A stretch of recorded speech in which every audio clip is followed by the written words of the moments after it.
Olá, aqui quem fala é Michele Camargo, seja bem-vindo a mais um vídeo do nosso canal. E no vídeo de hoje a gente vai falar sobre os compressores de parafuso, para entender um pouquinho o mecanismo, de funcionamento, assim como, as principais características. Mas antes de começar, quero lhe convidar a curtir esse vídeo, compartilhar esse vídeo, se inscrever no nosso canal.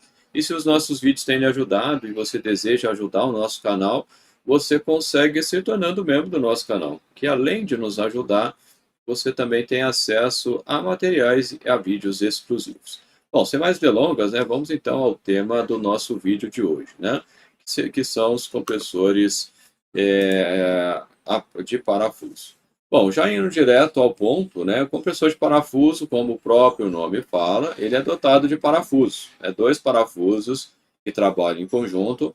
Um é um parafuso côncavo, o outro é convexo, também chamado, de rotor macho e rotor fêmea, é justamente que um encaixa no outro. E cada conjunto, cada par, digamos assim, do macho e fêmea aqui desses parafusos, é o equivalente a um pistão. Então, do lado aqui, mostrando nessa animação do lado de cima, aqui a gente tem a parte de admissão do ar comprimido, e à medida que os parafusos vão girando, esse ar que foi admitido lá do outro lado, ele começa a ser conduzido para o lado oposto. Nesse caso aqui, no nosso exemplo, na parte de baixo. E ao final, à medida que você se aproxima, a câmera aqui, ela se aproxima do final, o volume diminui.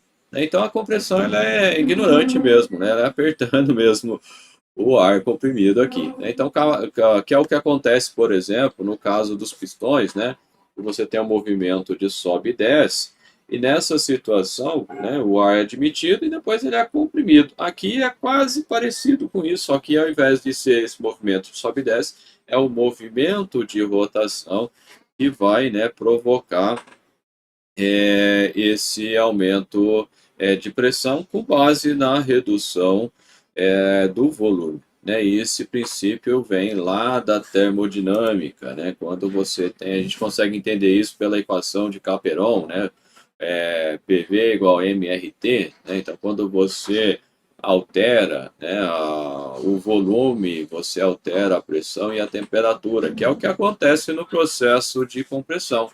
E é isso que está sendo mostrado aqui, essa cor que está sendo mostrada, ela indica a temperatura. Então, o azulzinho seria o ar frio e o vermelho aqui, o ar comprimido, que ele aumenta a sua temperatura também. No processo de compressão é natural, esse aumento de compressão. Então, o funcionamento é bem simples, e acontece pela redução de volume, e essa redução de volume acontece no final aqui, em função do giro dos parafusos que nós temos aqui. Bom, e quais são as principais características desse compressor? Isso falando em questões de mercado. As principais características, esses compressores trabalham, na sua grande maioria, pelo menos os que eu conheço, de 7 a 14 bar, e aí em termos equivalentes a PSI por volta de 100 a 200 PSI, que seria a pressão. PSI é Pound Square Inch, que significa libras por polegadas ao quadrado. É a unidade que é utilizada hoje. E a vazão? Bom, a vazão vai depender da potência. É claro que depende também da pressão de trabalho. Então, para a mesma potência, você vai ter vazões diferentes para pressões diferentes. E quais são as unidades de vazão mais comuns? A mais comum é a PCM, ou pés cúbicos por minuto, e metros cúbicos por minuto ou metros cúbicos por hora, aí vai depender do tamanho do compressor. O PCM poderia ser a sigla em inglês também, que é o CFM, que seria Cube Feet per Minute, que seria justamente pés cúbicos por minuto.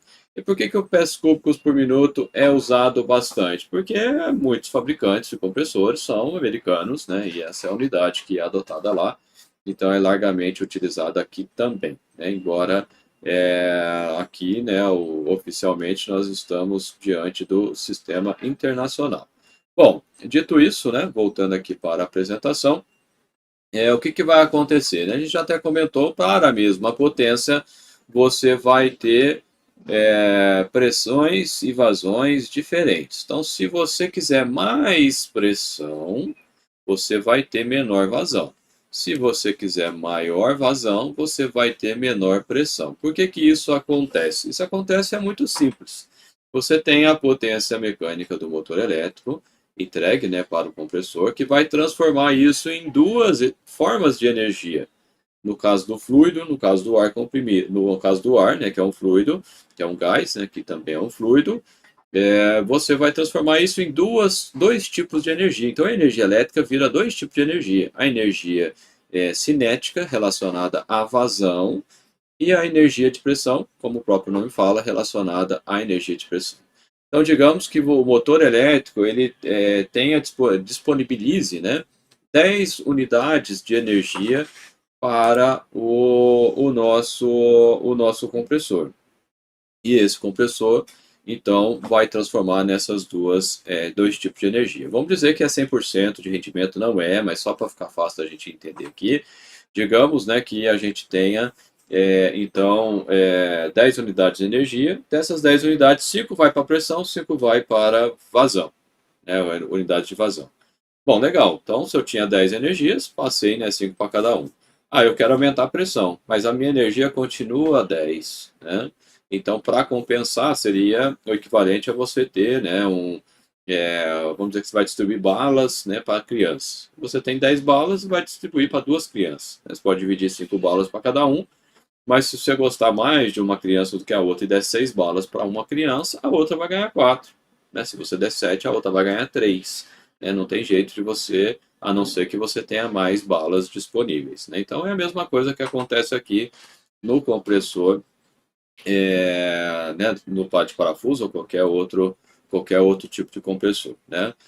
E o que muda no compressor quando você altera esses parâmetros? Se você quiser para o mesmo compressor, mesma potência, vai alterar a mecânica dele. Né? Então, quando você quiser mais vazão, ele vai ter a relação de engrenagens que vai rodar mais devagar, ou melhor, mais rápido né, a unidade compressora, né, os parafusos, consequentemente ele comprime menos. Por outro lado, se você quiser mais pressão, você diminui a rotação e aí ele tem mais tempo, né, para pressionar, digamos assim, o ar comprimido. Né? Então esses são os principais pontos. Né? Voltando aqui para a apresentação, uma pergunta que não quer calar, né? Como é que eu dimensiono o compressor? Como é que eu escolho esse compressor? O compressor, para eu chegar na pressão, eu vou precisar analisar o meu sistema. Né? Então, depende do sistema. Quando eu falo sistema, aqui é da minha linha de ar comprimido mesmo. Aonde vai estar o compressor e aonde vão estar os consumidores. Né? Então, eu vou ter que me basear no elemento de maior pressão, e a partir dele e a posição que ele está, eu vou fazendo uma análise para chegar a qual que é a pressão que o compressor tem que ter. Digamos que você tenha um determinado componente, um determinado, né, usuário, que a pressão dele seja 8 bar.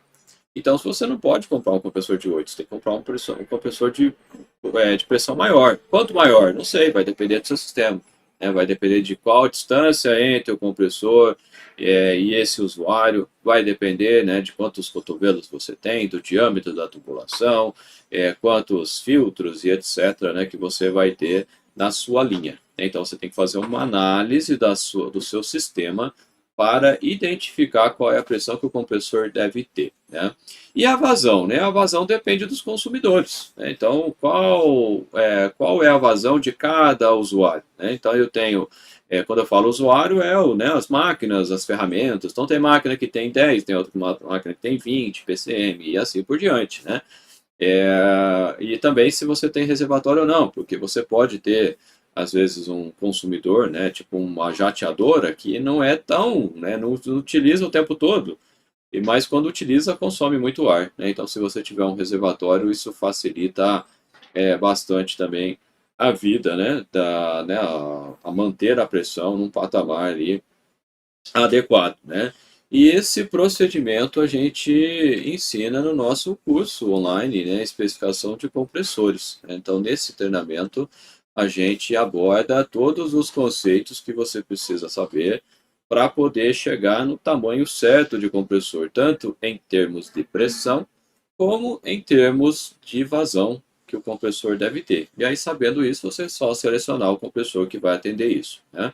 A gente também fala, né, de como dimensionar o secador, como dimensionar os filtros, né, a seleção desses filtros e secadores, assim como também o dimensionamento de um reservatório, né? Existem alguns critérios que você pode utilizar para chegar lá. Então, se você deseja, né, aprofundar nesse tema, eu te convido a fazer esse treinamento com a gente. Vou deixar o link na descrição.